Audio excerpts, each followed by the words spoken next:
Hey, folks. You ever had that situation where you walk into a packy store? We used to call them, but it's a wine. I haven't heard that since I was a kid. Yeah, dude. But around here, we call them wine shops. And you walk into the wine shop and you just sort of stare blankly at all the wines, and you have no idea what you want. And if you ask, you're going to get a story about every wine, and you don't know if it's going to be real or not, and they're going to upsell. And I am done with that. Why? Because of Naked Wines. This podcast is sponsored by Naked Wines. And what Naked is, it's a wine club that directly connects you with the world's best independent winemakers, so you can get world-class wine delivered straight to your door without any middlemen. Use our code MAJORITY for the code and the password at nakedwines.com, and you'll get 6 bottles for just $39.99. We had a little bit for Rosh Hashanah last night at my house. A very nice petite Syrah. I know wines that I like, varieties of grape and whatnot. I've gotten somewhat, I'm not sophisticated, but I know a little more than I used to because my sister worked for an Italian wine company for a long time. And her standards are extremely high. She signs off on this. We had some, it's basically our go-to now. And it's also, you're safe when you want to bring I'm going over to these people for dinner. I do this about once a year. And then you bring a bottle of wine. Naked brings you wine straight from the winery, up to 60% less than you would pay in a store because markups are enormous. There's no middleman markups. There's not the same sort of marketing. The only thing they don't cut out is the quality. Naked Wines has been around for over 15 years. It backs over 90 independent winemakers around the world to make the wine you love to drink. And now is the time to join Naked Wines community. Head to nakedwines.com/majority. Click enter voucher. Put in our code MAJORITY for both the code and the password. 6 bottles of wine for just $39.99 with shipping included. That's $100 off your first 6 bottles at nakedwines.com/majority. Use the code and the password MAJORITY for 6 bottles of wine, $39.99. We'll put the link and all of that information in the podcast and YouTube description. And now time for the show. The Majority Report with Sam Seder. The destiny of America is always safer in the hands of the people than in the conference rooms of any elite. Sam Seder. They are unanimous in their hate for me, and I welcome their hatred. We must guard against the acquisition of unwarranted influence, whether sought or unsought, by the military-industrial complex. The Majority Report with Sam Seder. And I get the feeling you've been cheated.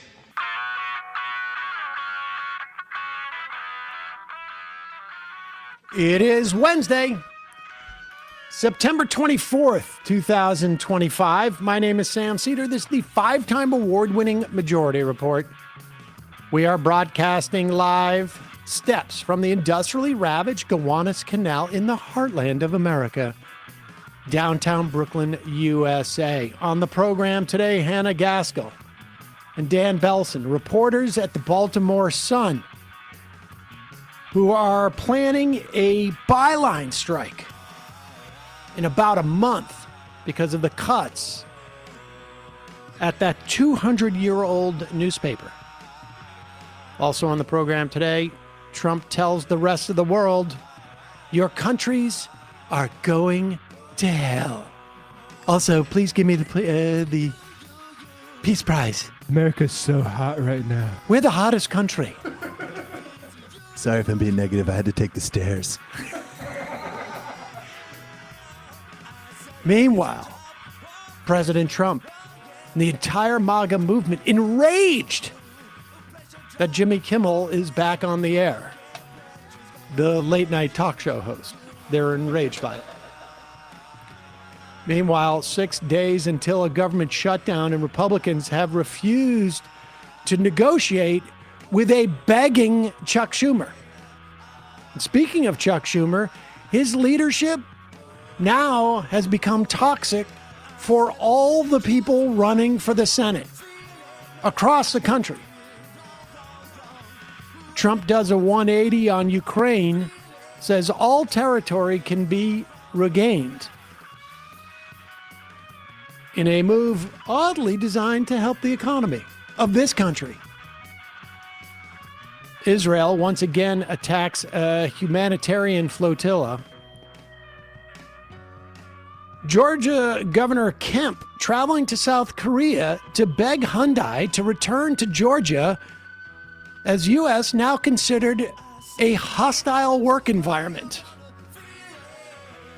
I mean, we just sicked ice on you. It's so sensitive. Man, all we did was chain 300, y'all. Treasury Secretary Belson giving $20 billion more to bail out failed libertarian Javier Milei's project in Argentina. And a shooting at an ICE facility leaves 2 detainees and the killer dead. No ICE thugs reported injured. All this and more on today's Majority Report. Welcome, ladies and gentlemen. Thanks so much for joining us. Emma Vigeland out today, unrelated to the Naked Wines advertisement earlier. She went to a concert last night, and I don't know. I guess what do the kids do at a concert these days? Hydrate. There you go. Poppers? Are people still doing poppers? I don't think Emma did poppers at Chapel Roan. Okay. It's a different party. All right. Different kind of party. I don't go out, so.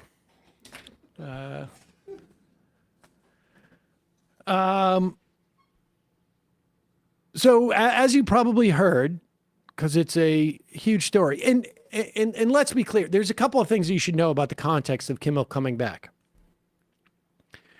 It is quite clear that many people canceled their Disney Hulu package. And a lot of this is, people have been meaning to cancel their Disney Hulu package, and then they just have a compelling reason. Half of this industry is really built upon banking on your laziness. And a month goes by and you're like, I meant to quit it. And then another month goes by, I meant to quit it. Another month goes by, I meant to quit it. Shout out Literary Hangover patrons. I will say the Majority Report is one of the only renewing subscriptions that I'm aware of that actually sends you a payment reminder that your payment's coming up, which is absolutely not best practices to maintain a subscription business, I can assure you. But that is the case. And coincidentally, Disney had planned to send out an announcement that they were raising their rates as of yesterday, or maybe it was Monday. And they anticipate when they raise their rates, it reminds people that they've signed up. It makes people go wait a second, all I did was watch Andor over the course of 5 years. Makes all sorts of people say that. I could just I don't know, buy it on Apple TV or something like that and have saved me, hundreds of dollars. How many murders can happen in this building? Exactly. And so they know they're going to lose a certain percentage of people when they make that announcement, if only because it's reminding people they're still subscribed. And I think that they realized they were going to take a massive hit here on in terms of Jimmy Kimmel. And I would also imagine there was a lot of people, and the hit wasn't just from consumers. I think they were getting a lot of pressure internally from people who worked for the network, who were big producers for the network.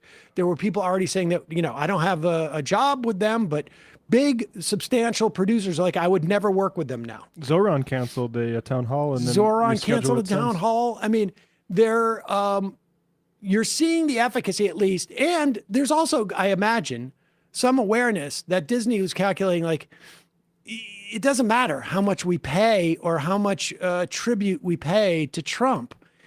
In the end, we can't satiate this guy, so we might as well go the other direction.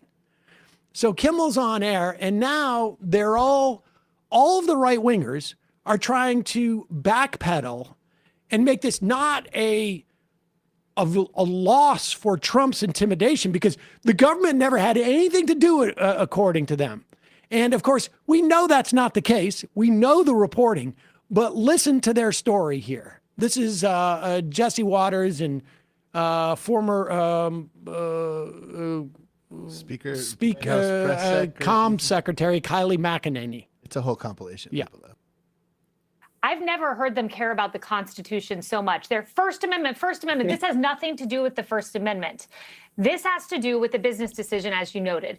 So the decision to suspend and I suspect eventually cancel Kimmel is a business decision by ABC. But similar to Kimmel, he's getting the boot because, well, he was just bad for business. You can like or not like Disney's decision on Kimmel. But until I see proof of actual government coercion of their decision, this is about Disney making a business decision about its brand.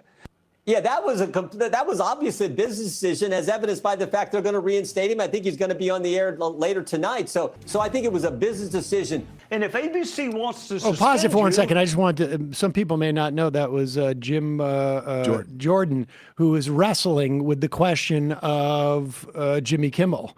I say wrestling only because he was a former wrestling coach, and he actually was, I think, mentioned in a lawsuit because he didn't protect the wrestling students who came to him and said, we're being preyed upon by a pedophile. Yeah, I wonder if he canceled his Netflix subscription after they put out a documentary that heavily features him in that story. That's a business decision. All right, I'm sorry, continue. ABC wants to suspend you because you got wrong the assassin of Charlie Kirk. More power to them. That's got nothing to do with the First Amendment. That's a business decision. Now, I will agree that absent the pressure from the FCC and absent the pressure of from the White House, a business decision is a business decision. But how could we possibly, like Chris Cuomo said, until I see evidence? Well, we've seen the reporting. We've seen the statements by Trump 4 months ago saying Kimmel is next. We saw the FCC step in and his response to people saying you can't do that. And here is more evidence. Like, I don't know what other evidence you need other than a cable from the FCC saying, we're not going to allow for your mergers or your licenses or your E&O, your O&O deals unless you take off Kimmel, which highly unlikely someone's going to write that.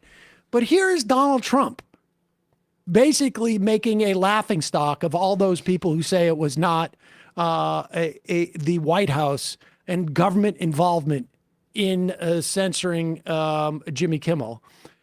I can't believe ABC fake news gave Jimmy Kimmel his job back. Now, I know there's a chance that maybe Trump is trying to sort of like make it like he's too insane or unknowledgeable to actually have threatened ABC, because it's not ABC News, it's ABC, the network. But nevertheless, go ahead. ABC News gave Jimmy Kimmel his job back.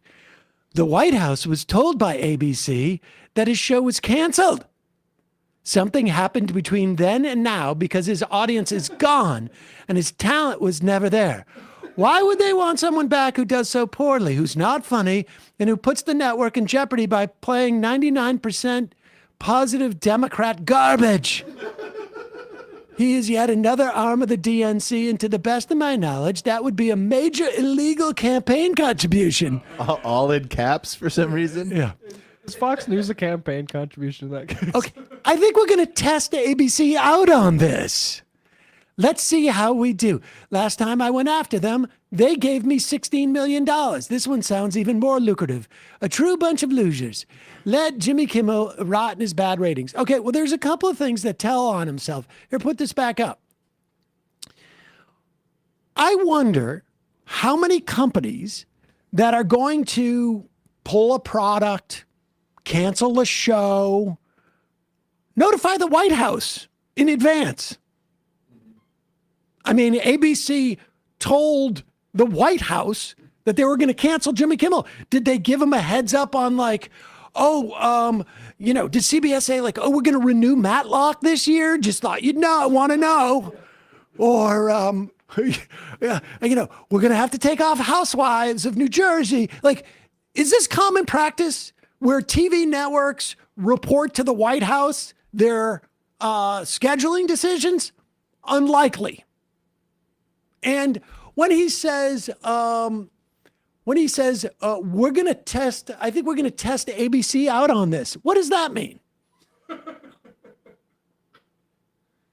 And if it was a business decision to get rid of him, why did they bring him back when it became clearly a political issue?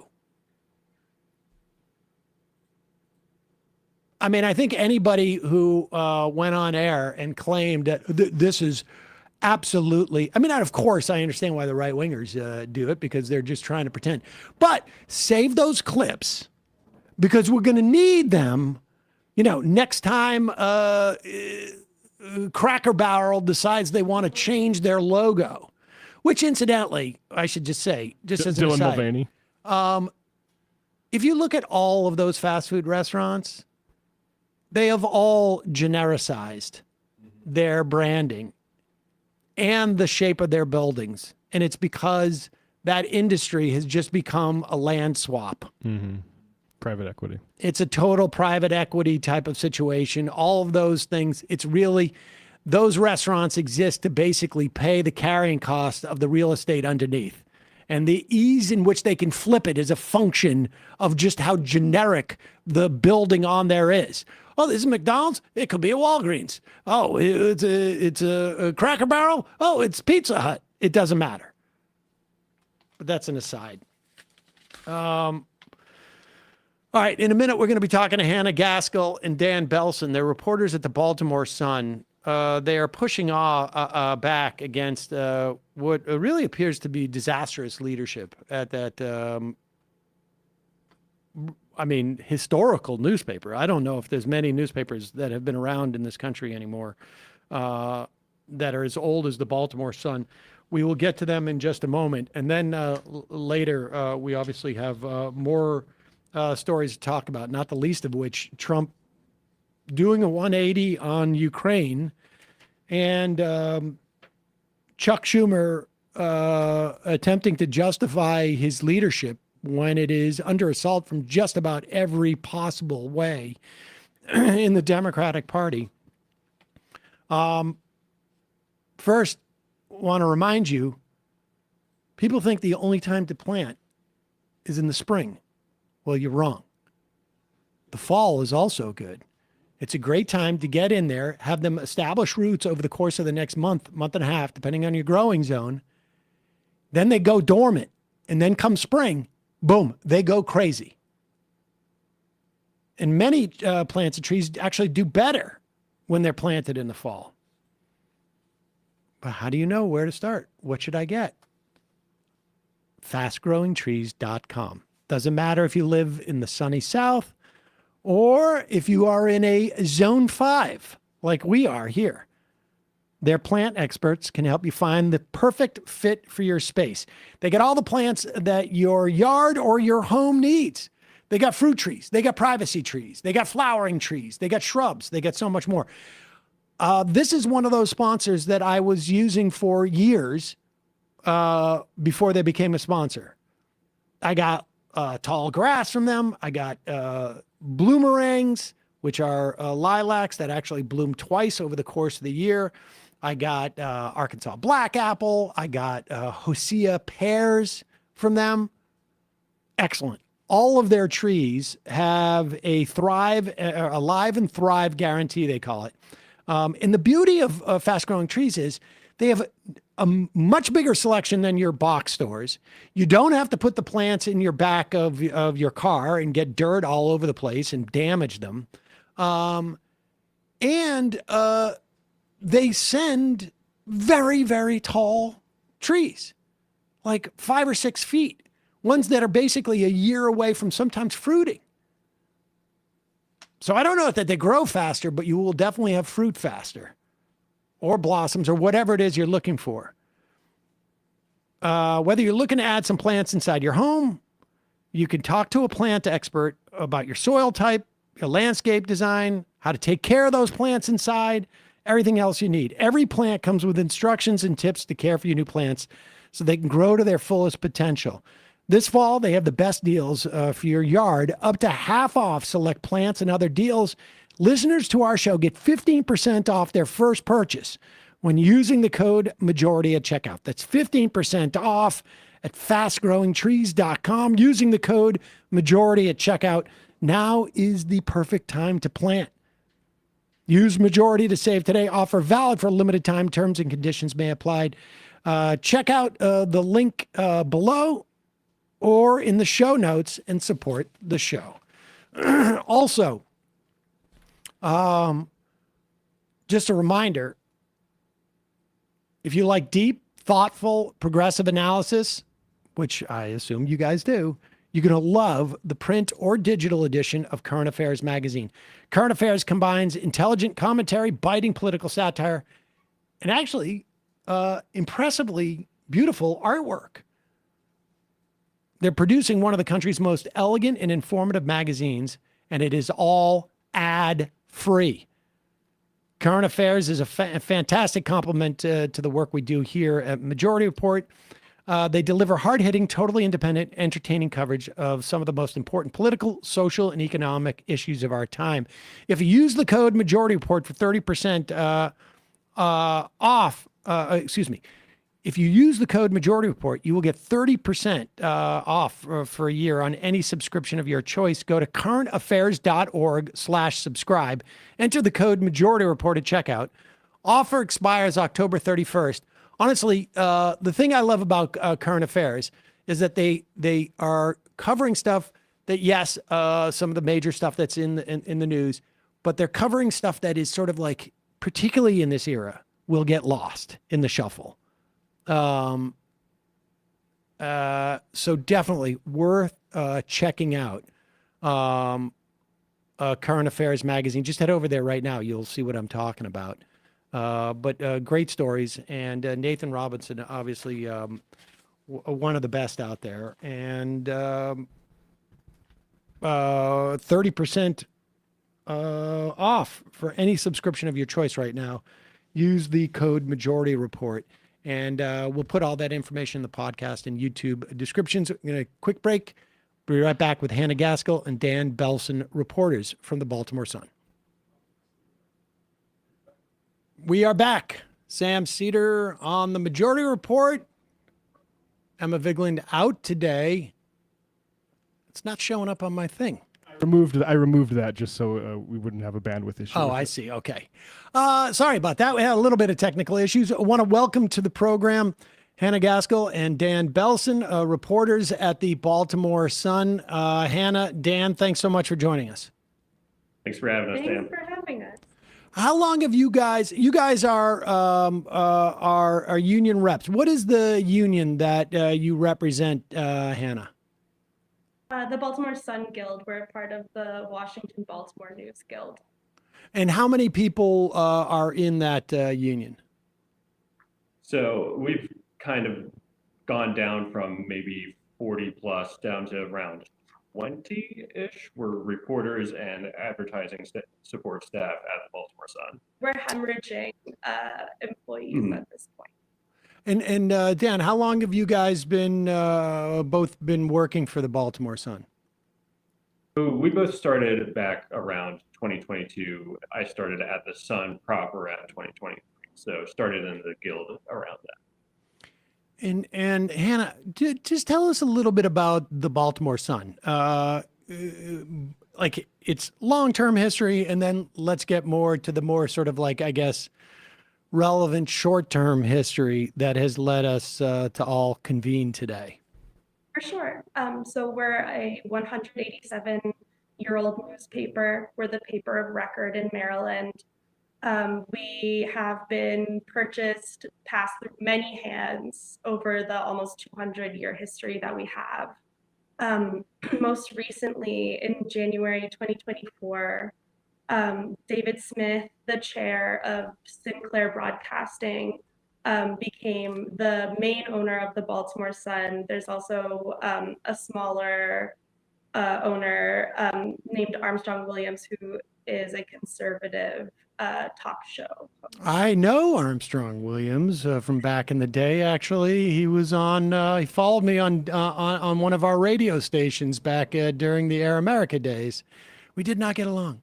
I should also say, just off the top of my head, Armstrong Williams was also caught up in a scandal for. He was hired by a consulting firm, I think it was, or he was a consulting firm and was writing on behalf of that, ostensibly as he was working for the Bush administration or was getting paid by the Bush administration to promote stuff without telling people. Nevertheless, I'm sure he can correct the record on that. But okay, so Sinclair Media mogul buys the Baltimore Sun. Sinclair Media, maybe Dan, you can help me out here. Sinclair Media owns like 50. They're sort of in the news right now, aren't they? In terms of Jimmy Kimmel, in fact. Tell us a little bit about who Sinclair News is.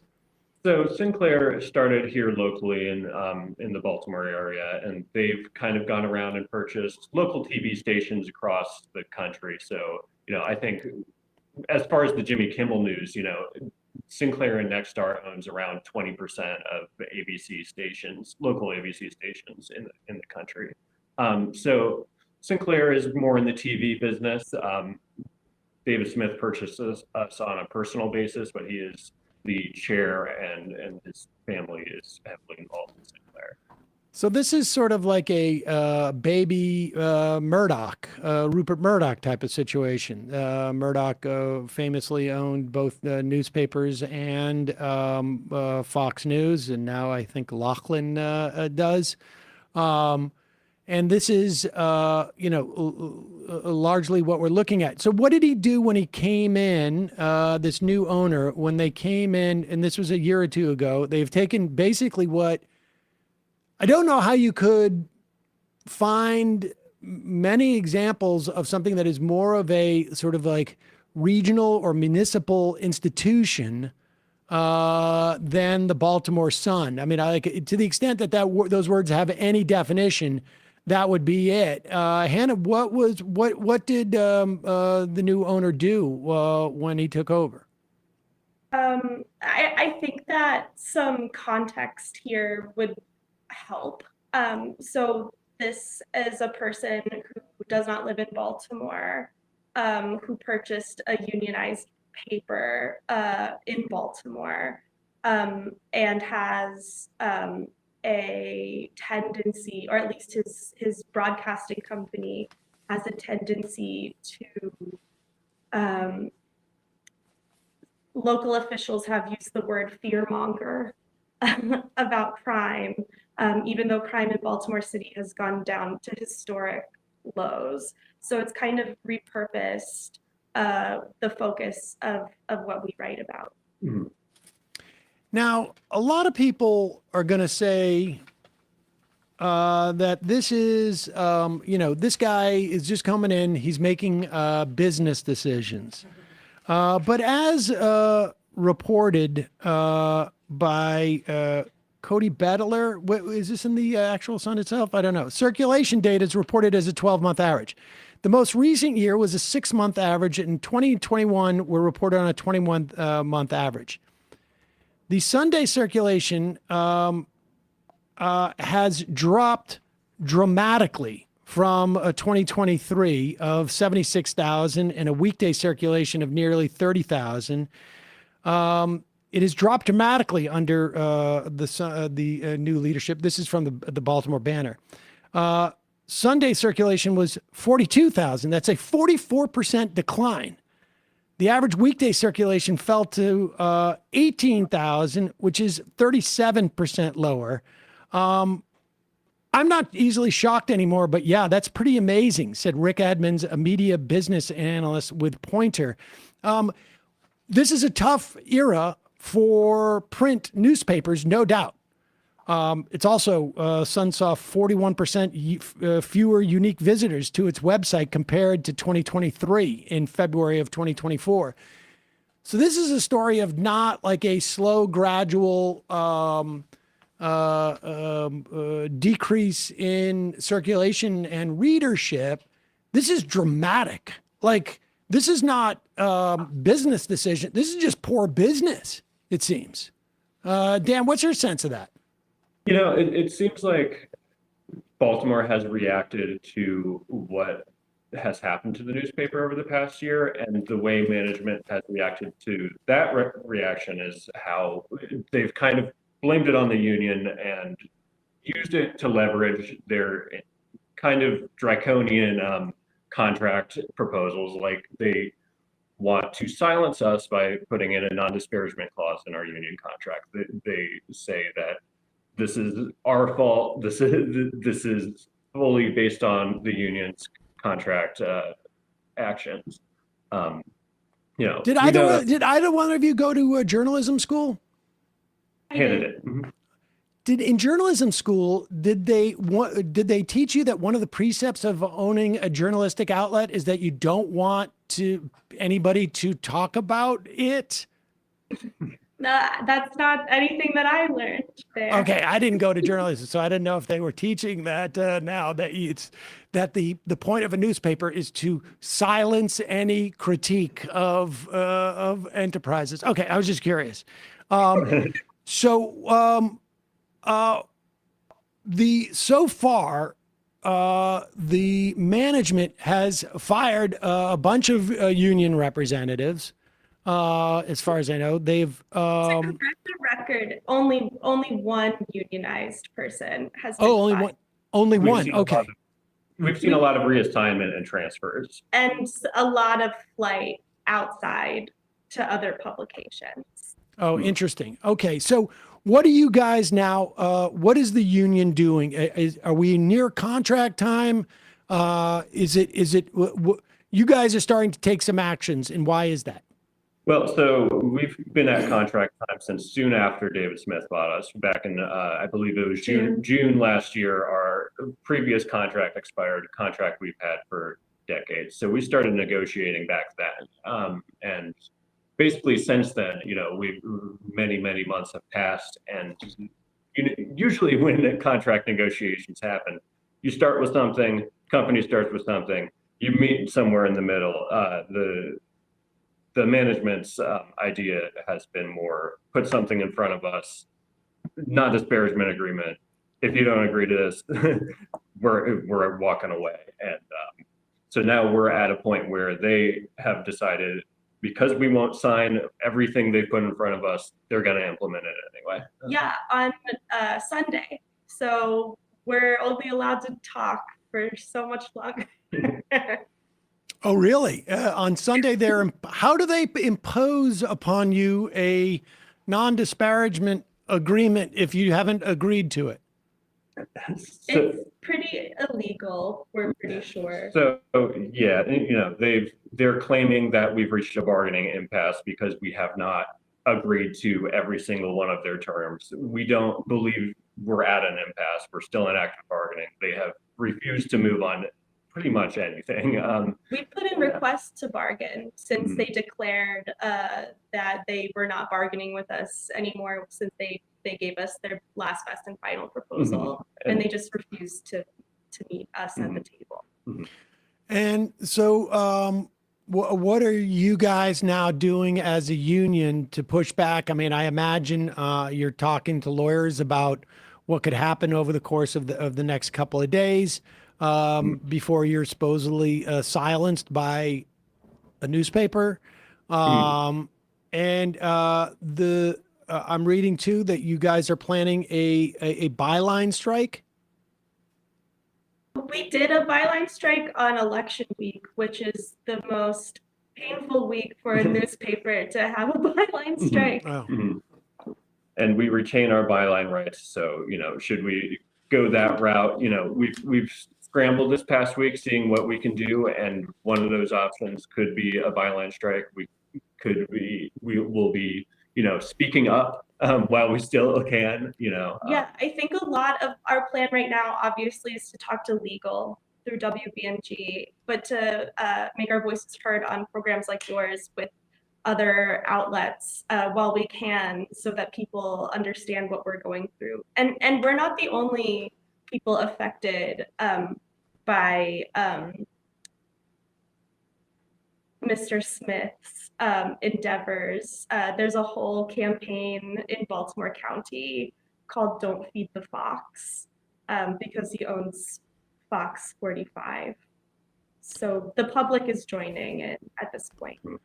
And just for clarification, a byline strike is essentially you won't put your names on the pieces, and they'll all and of course, that is it's something that makes people notice. You're still performing a function for people, but it makes them stand up and notice that, there's actually people generating this, and it makes a difference when you don't know who has written something. What can our viewers, if our viewers are readers of the Baltimore Sun, if they're in that Baltimore area, what can folks do to support you? So we're getting active on social media again. You can follow us at Baltimore Sun Guild on Blue Sky and X.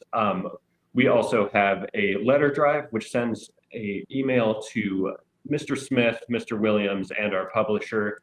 And they do tend to sometimes respond. So that is available at bit.ly/S support the Sun. Both S's capitalized there. You could also get a frustrated email from management. David Smith is a great emailer. Fantastic. Maybe we'll do that. Looking forward to that. We're going to put links in the podcast and YouTube description of all those that people can get involved. Anything else that you want to say while it is not actionable for the next couple of days? Look, silencing workers, silencing union journalists, that's silencing the truth. All we want is to get the truth out. And when management has a problem with that, that's concerning. This is more than a contract for raises, et cetera. This is about local democracy. And we're fighting for good journalism. Support your local journalists. Also, subscribe to your local newspaper. I know it's expensive. I know everybody's feeling the pinch, but it really does help. Hannah Gaskill, Dan Belson, thanks so much for your time today, guys. Good luck. I know it's going to be a tough fight, so hang in there and keep us updated. Thank you. Thank you. And hi, Justin. Sorry. Bye. All right. We're going to take a quick break. We'll come back. We got more news. We'll just be back in. Well, we don't need to take a break, do we? Unless you need one. You kidding? Sam's a machine. Oh, I'll just keep going. I won't stop at all. We won't rest. We won't rest. All right, hold on. We'll get there. We'll get there. Let's just start with this. This is pretty stunning. And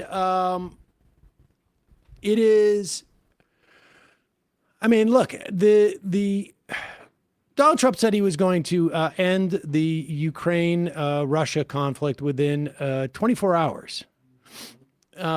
We are very bad at math here, but time's gone pretty quick lately. I am 100% sure it's been more than 24 hours. How many hours are in 10 months? That's what you have a calculator for, Brian. You're supposed to be telling me. Sorry, that. I'm that guy. You're supposed to be you're supposed to be holding up a sign with that number when I introduced that idea. Just to give you a sense of how utterly vacuous Donald Trump's positions are, and how utterly vacuous the idea that he was an anti-war candidate was. And frankly, to some extent, this is good news. Although I'm not sure it is geared towards bringing an end to this war, but it, at least for the time being, makes it look like Ukraine will get support. Here is Donald Trump's post on Truth Social that announced it. Do we have it? This is number 4. It is a full 180-degree turnaround. After getting to know and fully understand the Ukraine-Russia military and economic situation, and after seeing the economic trouble it is causing Russia, I think Ukraine, with the support of the European Union, is in a position to fight and win all of Ukraine back in its original form. It is shocking that it has taken him 8 months to get this information. It's shocking. It's completely unbelievable. It's a lie, of course. But see if you can see the hints in this as to what this is really about. Because he's given you a couple of hints. In the first sentence, he gives you hints, and they're capitalized, the hints. Remember, so much of what we hear from conservatives, Republicans, and Donald Trump is projection. So he has fully understood the Ukraine-Russia military, was a different military, incidentally, and economic situation. And after seeing the economic trouble it is causing Russia, I think Ukraine, with the support of the European Union, is in a position to fight and win all of Ukraine back in its original form. With time, patience, and the financial support of Europe, and in particular NATO, the original borders from where this war started is very much an option. Why not? Now, wait a second. It's unclear which war he's referring to. Does this mean Crimea? Does this mean those areas of the Donetsk? It's unclear. Why not? Russia has been fighting aimlessly for 3.5-year war that should have taken a real military power less than a week to win. This is not distinguishing Russia. This is definitely him writing. There's just no... Yeah, he wrote all this. Compared to the Kimmel tweet, It's exactly the same. In fact, it is very much making them look like a paper tiger. When the people living in Moscow of all the great cities, towns, and districts throughout Russia find out what's really going on with this war, the fact that it's almost impossible for them to get gasoline through the long lines, okay, and all of the other things that are taking place in their war economy, where most of their money is being spent on fighting Ukraine, which has great spirit and only getting better. Ukraine will be able to take back their country in its original form, and who knows, maybe even go further than that. Putin and Russia are in big economic trouble. Money, economy, money, economy. This is the time for Ukraine to act. In any event, I wish both countries well, and we will continue to supply weapons to NATO, for NATO is do what they want with them. To do whatever. what they want. Good luck Who to all. cares? Just give us some money. Okay. So why has Trump had this turnaround? Well, who do they send out to talk about this turnaround? Is it Pete Hegseth? Department of War? Is it Marco Rubio, the Secretary of State? No. It's the Secretary of Treasury, and they send him to Fox Business News. That's weird. But now Putin has started making incursions, into the NATO borders. Exactly. So the one thing I can tell you. Oh, pause it for a second. I'm sorry. Is this clip a month old? Nope, it's from, I believe, this morning. Oh, that's weird, because Putin made those incursions. I assume they're talking about the drone attack on Poland, or the drones that were shut down in Poland, which Trump at the time said, we're not. It was nothing. It was a mistake. What's that about? It's just crossed the border. Borders are invisible. You can make Has a it mistake. taken them a month to figure this out? It's interesting. I'm trying to think of what's different between a month ago and now in their minds. There was a recent thing at the Copenhagen airport that they're blaming on Russian drones, possibly too. So maybe it's a little bit. I don't know about Poland. I know where Copenhagen is. Okay, let's just go back. I mean, again, Fox Business channel, and this is the Secretary of the Treasury. But now Putin has started making incursions, into the NATO borders. Exactly. So the one thing I can tell you is the U.S. is not going to get involved with troops or any of that. We will sell the Europeans weapons, and then the Europeans can pass them on to Ukraine. President Trump wants this war to end. He said several times yesterday he thought it would be the easiest one to end. President Putin has made it clear that he just keeps escalating, and it's a race between the Ukraine military, the Russian economy, and we want our European allies to step up and focus on the sources of the revenues for the Russian economy, and it's oil. And Maria, just to be clear, this goes back to the original sin from President Trump's first term, where he told them, do not create Nord Stream 2. Yeah. And it was that reliance on Russian energy that got us here. Well, look, we had. Wait, what? Wait, no, I thought it was Biden. Hold on, Scott. Wait a second. You told me we could make this economy that is in the crapper as we are funneling down a hole where we're going to have stagflation. You said selling weapons would make us money, but what's this whole blame it on? No, it was Biden's war. And Obama. This would have never happened but for Biden, remember? Here's a Politico article from October 2023 titled, "The White House is losing the messaging war on Ukraine. Now it's changing the message. The president seems privately urging lawmakers to focus on the jobs that can be created by the money spent on the war." So the more things change, the more they stay the same. Yeah, there you go. This is all about, there's Scott Bessant basically just telling Fox Business, time to reinvest in, Northrop Grumman or Boeing or Raytheon or whoever it is. Yeah, how do we make money in this country? Weapons of war. A banana republic who sells exploding bananas. Yep.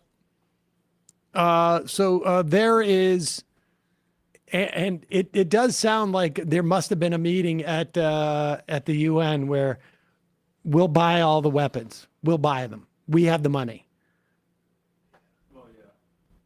He loves deals. Yep. I mean, the entire European Union, especially Germany, has been saying, all that austerity and stuff that we've been doing for the last 15 years, well, we need to start deficit spending, and not for climate, but for guns and bombs and stuff. There you go. And don't get me wrong, I am glad that we are nominally supportive of Ukraine. I suspect that this is the most lucrative way in which we could do this. Yeah, and I don't think it will rebound to the Ukrainians' favor, unfortunately. We got another minute here. So, as it stands now, the Senate, we are barreling towards a government shutdown. Chuck Schumer has been desperate to provide the Senate any possible cover in which it would allow Chuck Schumer to vote to keep the government open. And Schumer tried to go around Thune in the Senate and go directly to Trump. And the amazing thing, what we're watching is we're watching Senate and House Republicans so confident that Chuck Schumer is going to cave for nothing, that the only thing they wanted to make sure was that Trump didn't in any way agree to do anything with Chuck Schumer. Because Schumer was just looking for a fig leaf. And they're basically saying, we're not even going to give you a fig leaf. You're going to take this. And here is Chuck Schumer. Let's just do this one. Is this what he posted to? This he is posted number this to 8. his ex account. And now he's mad that Trump won't come out. I don't know what he anticipates happening with this. What I do find amusing is that as desperate as he's trying to maintain a youthful look by pushing those glasses up, he can't help but I need to put him back down. Now he has just a bigger set of glasses down at the edge of his. He went from this lasted for a day, and now it's back down here. So let's As soon go. as he's off camera, he's like, get him off, get him off. Get him up. Here we go. We know Donald Trump watches a lot of television. Got Mr. him. President, if you're watching television, shut it off and come sit down and negotiate with us. Do we know what channel this was on? Was it on MSNBC? I couldn't find. It looks like C-SPAN based on the Chiron. We know that Mr. Trump watches a lot of C-SPAN. I don't think so. But who does he think this is for? Who does he think this is for? And I mean, what we are watching is Chuck Schumer is on a tour right now. Politico has a story that he is completely toxic with Senate candidates, not blue state candidates. Iowa. Hell no, Nathan Sage, one of the handful of Iowa Democrats vying to replace retiring Senator Joni Ernst, told Politico when asked if he'd back Schumer for leader. In Maine, 4 of the Democrats running to unseat the GOP's most vulnerable senator have already pledged not to support Schumer as leader. I think the second thing Graham Plattner said. Like Mills hasn't jumped into the race yet. She's going to be the only one because he's pushing her in there. In Illinois, I'll remind you, Dick Durbin, Chuck Schumer's best buddy, the Senate whip, is the retiring senator from Illinois. 3 leading Democrats vying to succeed Schumer's retiring number 2 say they're keeping their options open. They desperately want Dick Durbin's support. And as much as they desperately want Dick Durbin's support, they still won't say they support Chuck Schumer. They're saying, oh, I would do anything for love, but I won't do that. Is there any? We'll punt this question. What kind of bull is this? Yes. And Schumer's spokesperson, Alex Nyan, said the leader's North Star is winning the majority in 2026. What is Chuck Schumer's plan to win 2026? It is essentially to not exist as a political party. It is to do absolutely nothing that could in any way take a position on anything and hope that Donald Trump is so hated that somehow this bleeds down to Republicans. And it may work. It also sets up a recipe for absolutely, this just to keep recycling. Let's hope Donald Trump is really bad. Here is Chuck Schumer on Morning Joe. Morning Joe, which of course is where you would go if you were trying to reach the public or conservatives or the president. No, this is where you go if you are trying to convince Democratic power brokers that you should still be in charge. And he's sitting there right now. Look, put him up there. He's sitting there. He's going like, I can do this. I can do this. I can do this. What's that? I can do it. You can play a little more. You can see he's like concentrating. Just go forward just a little. This is a different clip? Oh, this is the clip. He's right here. He's like, I can do this. I can do this. I'm going to make it. I'm going to make it. Chuck, you're doing good. Chuck, you're doing good. Chuck, you're doing good. That's what he's telling himself now because he's so nervous. He is so on the hot seat from all, but I'm going to get out there. Chuck, you're doing good. Chuck, you're doing good. Leaders on the Hill want that meeting to take place, though? That's a good Chuck. There's some reports that right now they don't. Chuck. His show. I'm Chuck. Chuck is doing good. Chuck is doing good. That's a good Chuck. That's my own name. That's a good Chuck. That's a good Chuck. Chucked it up. Me watching Russell Wilson in the red zone. That's a good shot. I'm a Chuck. Here is Chuck Schumer's plan. Okay, this is his response.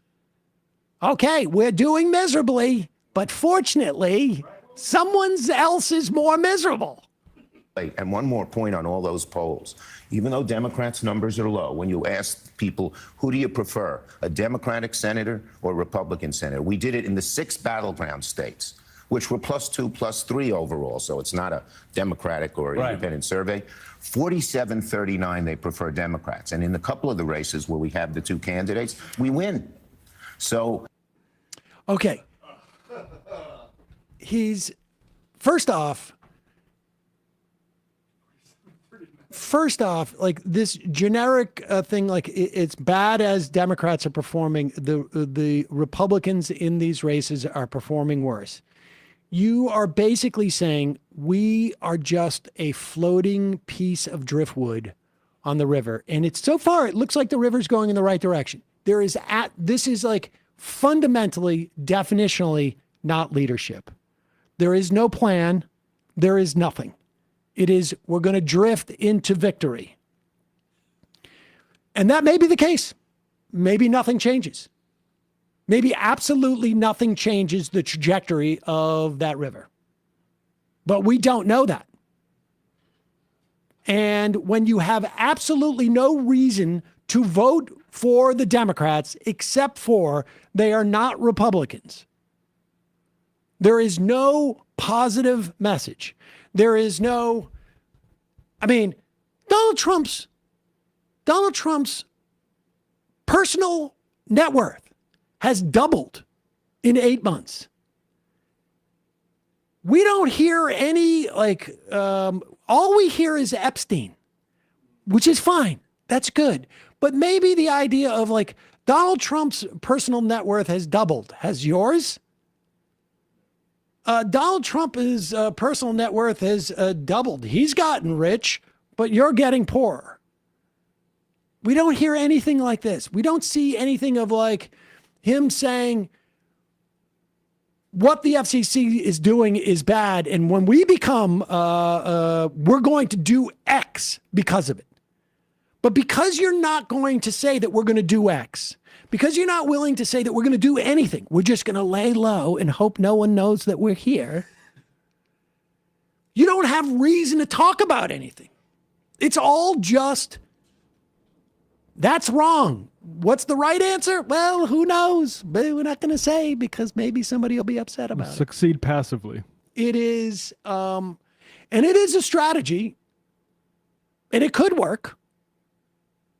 But God forbid there's some type of terrorist attack. It happens. God forbid there's some type of major crisis. God forbid there's anything that could change the flow of this river that you're now just gliding down, and you have ceded any ability to create a narrative. You can't start it 3 weeks out from an election. You can't start it 4 months out from an election. You need to start now. And they have decided we are completely abdicating. We're not going to do any of that. We're not even going to shut down the government unless they make it absolutely impossible. Chuck Schumer's so desperate to just have anything that he can come back. This is after Nancy Pelosi last time saying I've never done a deal where you give something for nothing, which is exactly what Chuck Schumer did. He wants to give something so desperately, but they're not giving him anything. They want to break him. And we'll see. He may just cave anyways. It's amazing. All right, we're going to take a quick break, head into the fun half. Just a reminder, it's your support that makes this show possible. when you become a member of the Majority Report, you not only get the free show free of commercials, you get the fun half, but most importantly, you help us remain independent, to survive and to thrive. You know, the idea that one day Google just says, you know what, we're changing our algorithm is, they haven't done it yet, as far as I can tell. But the idea that they would do this or not do this, we saw this with Facebook and Instagram. Yep. They decided we're going to downplay any type of politics. So that killed us on Facebook and Instagram. You see, TikTok is now already like purging and banning and blocking and de-algorithming anything that is considered pro-Palestine or critical of Israel. None of that has hurt us in terms of revenue, but the thing that keeps us from that type of situation is our members supporting us. So it means a lot. Appreciate our members who have done so. And also justcoffee.coop. It is fair trade coffee, hot chocolate. Use the coupon code majority, get 10% off. They're a co-op. You can buy the Majority Report blend. Longtime advertiser and supporter of the program. Really appreciate them as well. Matt, Left Reckoning. Yeah, last night, Devin Thomas O'Shea, we did a sort of literary hangover episode where we talked about the Thomas Pynchon novel Vineland, which is the source material for a new Paul Thomas Anderson movie called One Battle After Another, I believe is the title of that. It's coming out this weekend. And we get into this sort of depiction of Reaganite reaction and budget cuts and COINTELPRO and very... good novel to read in our current era, so I highly recommend it. Check it out, patreon.com/Left Reckoning. Post-game, we also talked about Kamala Harris on Maddow saying she wishes the titans of industry would have stood up to save democracy. So check that out. Oh, did that not happen? The oligarchs didn't save democracy. Weird. So weird. It's almost as if they're interested in their own accumulation of money. Okay, quick break, fun half.